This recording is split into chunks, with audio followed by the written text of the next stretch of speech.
Chapter 16, Owning Bonds.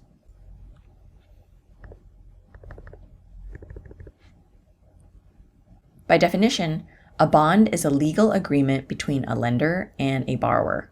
Since bonds are a legal arrangement, they have conditions, obligations, and consequences. There are a number of terms related to bonds it's helpful to know. So the issuer is the entity trying to borrow money. Then there's the investor, which is just the lender or creditor. And the principal, face value, or par value is the amount borrowed. The coupon rate is the interest rate that's set as a percentage. And then the coupon is the actual interest payment. When we hear the word maturity, that means the due date at which the principal must be paid. And term is just the time duration until you hit maturity. And then the yield to maturity is the annualized return on bond investment, and the market value is the current price. So in terms of the coupon, that's usually paid to an investor twice a year. The coupon is calculated as a percentage of the face value or the amount borrowed, with each individual bond having a face value of $1,000. So to determine the annual coupon, you'll take the coupon rate and multiply it by the face value. So for instance, if you have a 4% coupon, a bondholder who owns one of those bonds would receive a coupon of $40 per year. That's the $1,000 times 4%, or $20 every 6 months. There are a variety of bond types to know. Zero coupon bond means there's a coupon rate of 0. So there's no interest and you're simply getting repaid the principal at maturity. Then there's deferred coupon bonds or split coupon bonds. So there's no interest paid for a specific period at the start, but later on, there will be higher than normal interest payments until maturity. So you're still getting interest payments, you're just not getting it at the beginning, you'll get it towards the end. Then there's step-up bonds. So the coupons, in this case, will increase over time. Then there's callable bonds, which lets you redeem the bond after a certain date, but before it matures. And then convertible bonds is where you've got a corporate bond that you can choose to convert into stocks or common equity at maturity or at like certain specified points in time. And then lastly, there are mortgage bonds, and these are secured by collateral like homes, properties, real estate. Note if a bond is unsecured, so it's not backed by anything and only secured by like full faith and credit of the borrower, in other words, just the promise that I'm going to pay things back, then the bond is a debenture, and most bonds are issued as this. Bonds may also come with covenants or conditions on the borrower. Covenants are usually attached to corporate bonds and require the company to maintain certain performance goals during the term of the loan. And these are designed to lower the default risk for a lender. The U.S. government issues treasury bills, which are used for short-term borrowing, so less than a year. They issue treasury notes, which is for intermediate-term borrowing, so more than a year but less than 10 years. And then treasury bonds are for long-term borrowing for more than 10 years. A municipal bond or muni bond is a type of bond issued by state or local governments to raise money for public projects.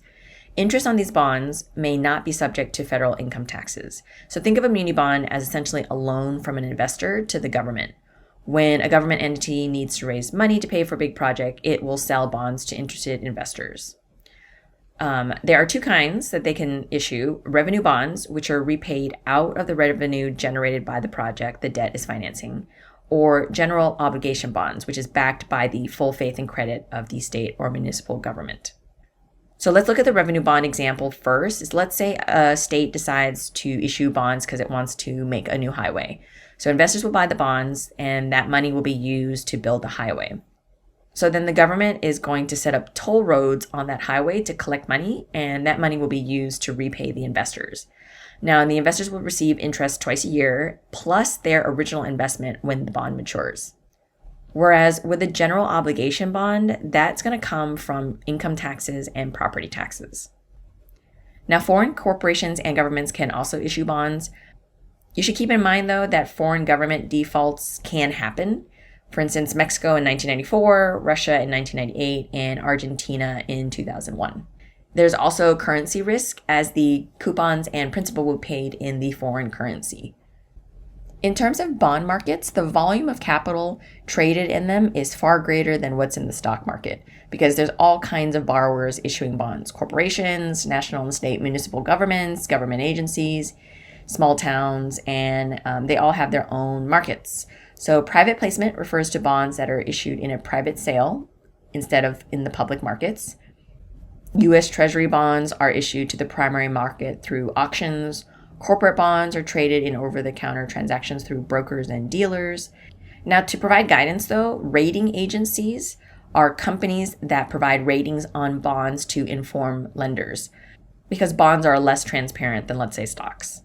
So to provide guidance, these rating agencies will grade the individual bond issues based on the likelihood of them defaulting and therefore the risk to the investors. They are independent agents that base their ratings on the financial stability of the company, its business strategy, the competitive environment, and the outlook for the industry and the economy. So it takes a lot of factors into account that could affect the company's ability to pay back or meet its obligations. Standard & Poor's and Moody's are two commonly known rating agencies. And you can see here that these are the ratings. They use letters for the S&P rating and the Moody's rating. If you see a plus sign after a rating, it means it's likely to be upgraded. If there's a minus, then it's likely to be downgraded.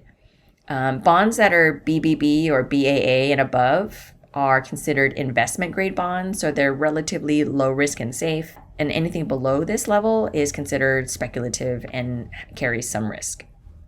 Now, bond analysis focuses on bond value. So just like any investment, a bond is worth the value of its expected return.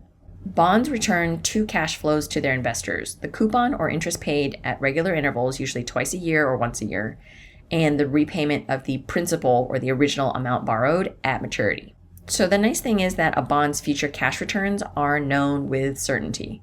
You know what the coupon will be, assuming it's a fixed rate bond, and you know that at maturity, the bond will return its face value. In terms of the rate of return, again, that's the investment returns that are quoted as an annual percentage of the amount invested.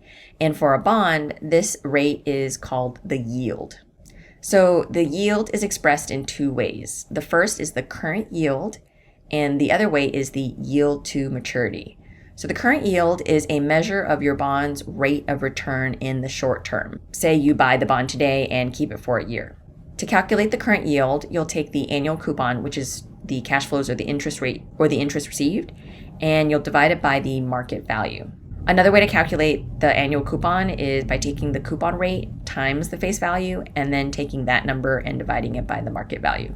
Whereas for the yield to maturity, this is a measure of your return if you bought the bond and held it until maturity, waiting to claim the face value.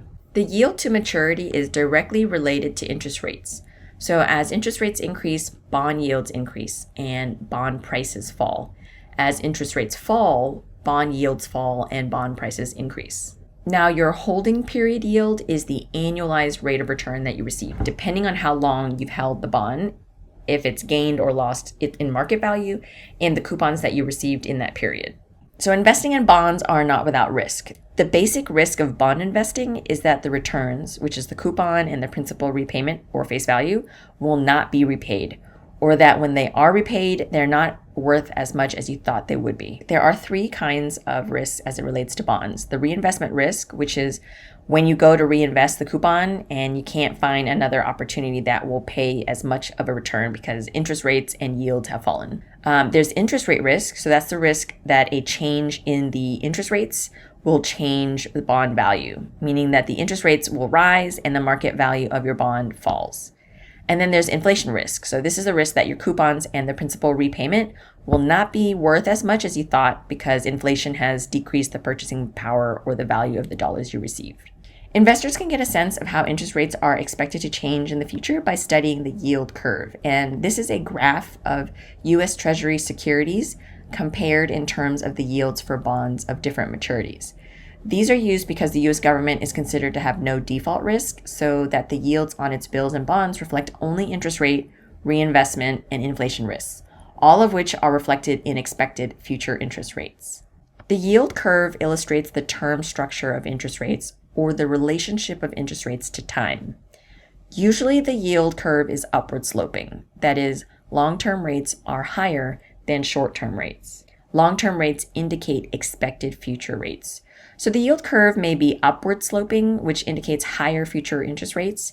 It could be flat, indicating similar future interest rates, or it could even be downward sloping, indicated lower future interest rates. So you'll notice here that I've entered in May 2023, but if you change the date here, you'll see how the yield curve has changed over time. There is a direct relationship between interest rates and bond yields, and there's an inverse relationship between bond yields and bond prices. There's also an inverse relationship between bond prices and interest rates. So to recap, the purpose of a yield curve is to show expectations of future interest rates. By knowing future interest rates, this can help you make decisions on what you want to invest in when it comes to bonds. So recall we previously learned about the importance of diversifying your portfolio or diversification, which is just investing in a variety of different industries, areas, financial instruments, and assets. So with bonds, you can do an active bond selection strategy, which means you are individually choosing your bonds. And the advantage to that is that you're getting the chance to create gains by finding and taking advantage of market mispricings. The downside, though, is that it can be difficult for individual investors because the bond markets are less transparent compared to stocks. Then there's also the passive bond selection strategy. So you're not choosing individual bonds, rather you're using indexing. And this is where you're investing in a broadly diversified bond index fund or mutual fund where everything's already selected for you. This is great because it's greater diversification and relatively low cost. Overall, adding bonds to your portfolio helps to diversify your investments because they are less risky than stocks. Bonds provide more secure income for an investment portfolio, while stocks provide more growth potential. There's also matching strategies that you can use to create a bond portfolio to finance specific funding needs like education, a down payment on a home, or retirement. Immunization is designing a bond portfolio to achieve a certain rate of return over a specific period of time. This is based on the idea of balancing your interest rate risk and reinvestment risk. In other words, the interest rate risk and reinvestment risk cancel each other out. This is useful when you have a deadline, let's say paying for higher education. Cash flow matching or dedication strategy involves choosing bonds to match your anticipated cash flow needs by having maturities coincide with the timing of those needs. So this can be useful, say, for retirement when I know I need a certain amount of money in 20 years when I retire. Now, you could also do bond laddering, which is similar to CD laddering that we learned previously. So this is when you invest in bonds of different maturities so that you'll have one bond maturing and providing cash flow in each period. So they're staggered, where the cash flows will come maybe like once a year because that's how you set up your bonds. And lastly, there's this concept of life cycle investing. So this looks at the relationship of your age and your risk tolerance to using bonds in a portfolio.